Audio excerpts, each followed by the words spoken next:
Buenas noches, mi nombre es Katiana Barantes Leiva, soy estudiante de bachillerato en contaduría. Esta es la clase de legislación tributaria y hoy es 14 de junio de el 2024. Voy a hablarles sobre tributos, que es el tema a exponer el día de hoy. Para iniciar, vamos a ver qué es un tributo, cuáles son sus características principales, las que lo definen como un tributo, que serían obligatoriedad. Todos los tributos son obligatorios. Desde el momento en que la legislación del país establece un tributo, todo ciudadano del país debe pagarlo. Si usted tiene un negocio, por trabajo, lo que sea, usted tiene que pagar los tributos y no hay forma de que lo evite porque es obligatorio como ciudadano de este país. Esa es la primera y principal característica que tienen los tributos. Segundo, viene la legalidad del tributo. ¿Esto qué significa? Que el tributo tiene que estar basado en una ley. Primero se debe crear una ley donde se establezca el tributo que se va a pagar. Esta ley tiene que ser aprobada por la Asamblea Legislativa, después publicada en la Gaceta, para que ya de forma oficial Tributación o Hacienda empiece a cobrar el tributo.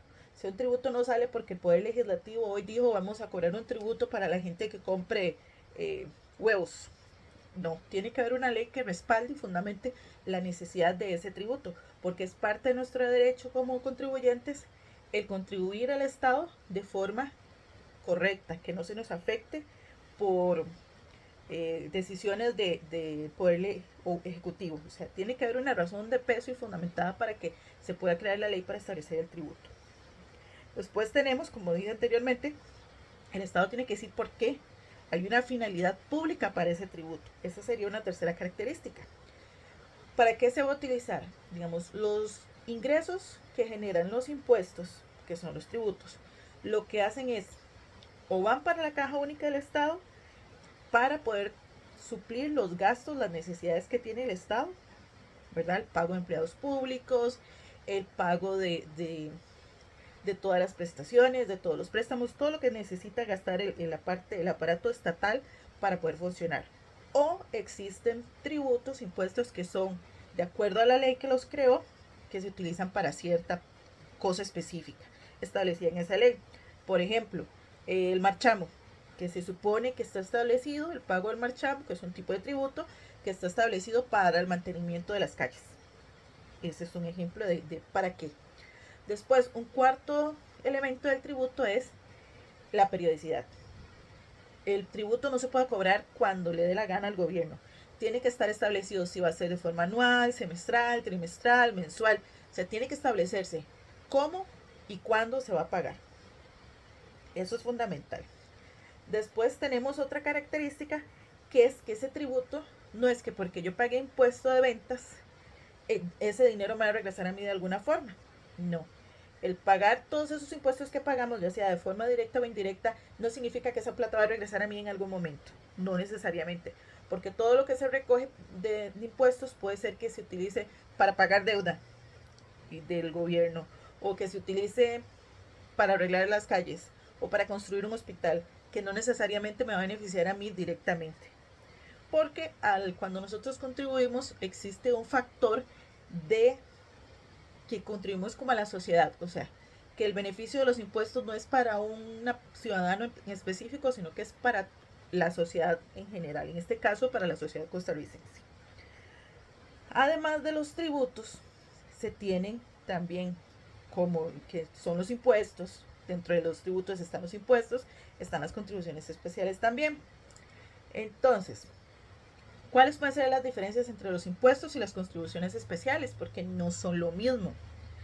Tenemos una diferencia, es la finalidad, porque por ejemplo el impuesto es establecido para financiar las necesidades generales del Estado. No necesariamente tiene que tener una afectación en específico, como lo hablamos. El impuesto va a la caja única del Estado y ahí en la caja única del Estado, donde están esos fondos, ahí se dice, bueno, esto va para esto va para lo otro. No tiene una función específica. En cambio, las contribuciones especiales se destinan a financiar obras o servicios específicos que benefician de manera directa a los contribuyentes y se da en un tiempo determinado.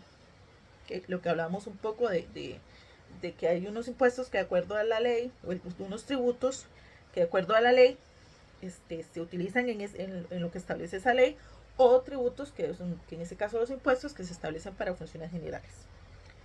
Tenemos otra diferencia, es el beneficiario.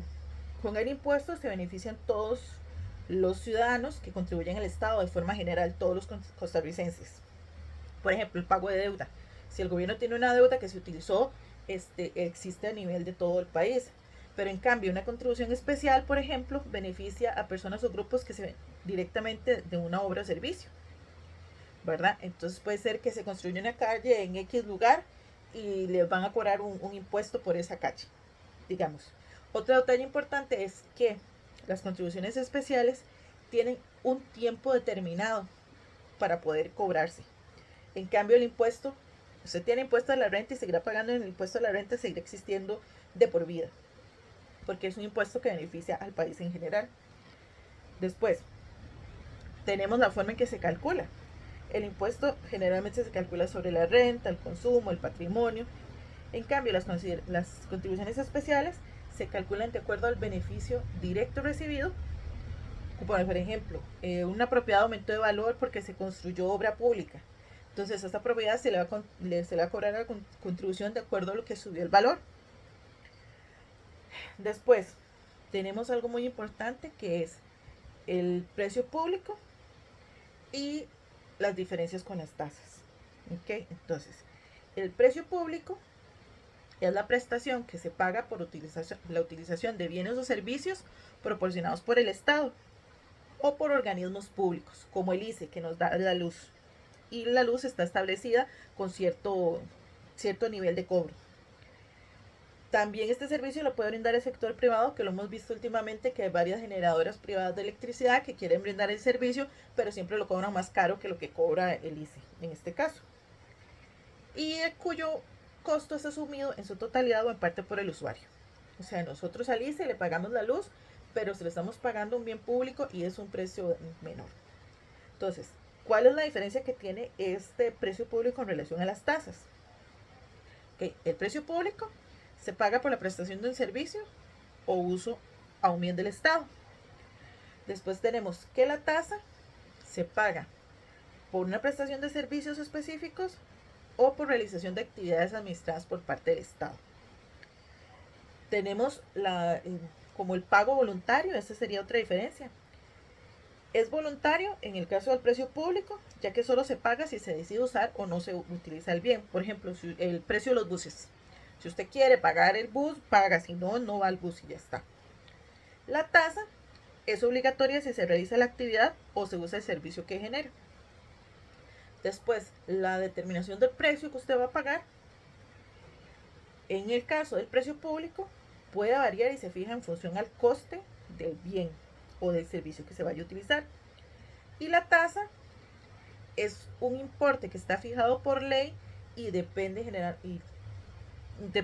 del costo real del servicio. Como hablamos anteriormente de lo de los buses, ARECEP, que es el encargado de establecer los precios de los buses o de los servicios públicos, del gas, por ejemplo, ARECEP establece el precio del gas tiene que ser tanto, o el precio del bus es tanto, pero lo establece en base a lo que piden los autobuseros o en base a lo que piden los que venden el gas o los que venden la gasolina, ¿verdad? Es muy relativo. Y es como establecido un poco más de acuerdo a las necesidades, no tanto lo que el Estado exige, sino a lo que se necesita para poder utilizar el servicio o el bien que uno necesita. Entonces, ¿cuál es la obligación tributaria principal y para qué sirven las obligatorias tributarias accesorias? Que la obligación tributaria principal es el pago del tributo en sí mismo y representa la cantidad de dinero que el contribuyente debe entregar al Estado. O sea, su obligación tributaria es la que usted tiene que generarle al Estado y darle y ya está. Las accesorias son las que sirven para garantizar que se cumpla la obligación tributaria principal, ya sea registrar la información, hacer la declaración, observar los documentos, porque esta parte accesorio lo que quiere decir es toda la parte administrativa para poder llevar a cabo el pago del tributo principal. Y esta sirve para administrar y fiscalizar el sistema tributario del país. Entonces, usted tiene que, si usted tiene un negocio, tiene que inscribirse en Hacienda, tiene que ver que tener la facturación electrónica, tiene que mandar las facturas a Hacienda, tiene que llenar todas las reglas, las de O10, 110, la de 104, hacer todas las declaraciones de renta, de venta.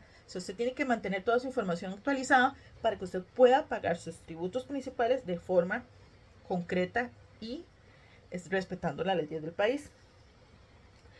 Ahora bien, ¿para qué sirven los deberes formales? Es como parte de lo que hablamos anteriormente de que usted tiene que tener obligaciones tributarias accesorias, que es toda la parte administrativa, porque de esta forma usted puede determinar correctamente cómo paga la carga tributaria para que se gestione de forma adecuada, cumpliendo con sus obligaciones. Esto con el fin de evitar la evasión fiscal o el fraude fiscal. Incluye la presentación de declaraciones, la conservación de registros y documentos, la entrega de la información requerida. O sea, los deberes formales tienen mucho que ver con la obligatoriedad de tributarias accesorias, porque es toda la parte que usted establezca cuál es su modo de trabajo, cuáles son sus obligaciones, cómo las va a pagar en tiempo y forma para evitar todo lo que es el fraude y evasión fiscal. Ok, para finalizar, en el trabajo se nos hizo dos preguntas. ¿En qué categoría clasificaría las cuotas de seguridad social de la caja? Y se supone que son contribuciones para fiscales, porque son obligatorias y están destinadas a financiar la seguridad social y los servicios de salud que la caja proporciona. Entonces son obligatorias. Y como son para toda la gente en el país, esa plata que yo pago de seguro no es solamente para mi seguro, sino que colabora para el seguro de los demás. O sea, es algo contributivo, si se puede decir de esa manera. Después pregunta que si el 10% que se paga por servicio en un restaurante es tributo. Y realmente no, porque ese 10% se establece como una propina obligatoria que se destina al personal del restaurante, como un pago adicional, pero no está establecido por el Estado como un impuesto. Por ejemplo, hay restaurantes en que le cobran usted automáticamente el 10% de propina, pero después todo ese 10% se divide al final entre todos los empleados del restaurante. No es como que solo se le da uno específico. Entonces, no es un impuesto como tal. Y eso sería todo en relación a la información que nos solicitó sobre tributos. Muchísimas gracias y buenas noches.